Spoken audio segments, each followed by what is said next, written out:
Sugod niadtong Oktubre 5, 2020, isip pasiunang kalihukan aron sa kasaulugan sa Teachers Month, ang Provincial Early Childhood Care and Development Office nga gipangulohan ni Ms.Maryden Ocot nagpasiugda sa lainlaing mga kalihukan aron pasidunggan ang tanang mga child development workers sa lalawigan alang sa ilang kakugi ug dedikasyon sa paggiya sa sunod na henerasyon sa mga Misamisnon. Pinaagi sa suporta ni Gobernador Bambi Emano, ang Provincial ECCD nag-apod-apod og 1,458,000 pesos katunga sa gigahin nga honorarium alang karong tuig sa 731 ka mga child development workers sa lalawigan. Gihatagan usab og personalized nga thank you cards nga nagdala sa mensahe pasalamat ni Gobernador Bambi Emano ang tanang mga child development workers sa probinsya. Katapusan, gipahigayon sa Provincial ECCD ang paghimo og pag-apod-apod sa mga modified session plan guides sa tanang mga child development workers. Ang modified session plan mao ang sukaranan nga balangkas og pakisayran sa mga CDW sa Misamis Oriental sa ilang pagsagubang sa bagong normal aron hingpit na mahatag ang ilang serbisyo. Kini na mga kalihukan mao pa lamang ang unang hugna sa mga proyekto nga giplano ni Gobernador Bambi Emano alang sa Teachers Month. Rason nga nung tinuod nga gikalipay sa Misamis Oriental nga adunay usa ka gobernador nga nagtinguha nga dili lamang magpadayon apan mapaayo usab ang paghatod sa mga kinahanglanon nga serbisyo sa mga tao bisan sa mga kalisod nga gidala sa COVID-19.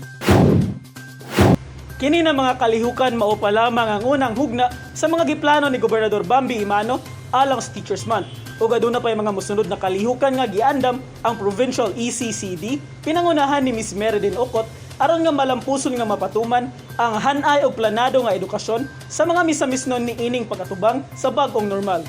Kauban si Cloyd Dalay sa kamera, ako si Lambo Jebsen Patlunag alang sa limpyo ug matarong nga panggobyerno padayon Pilipino.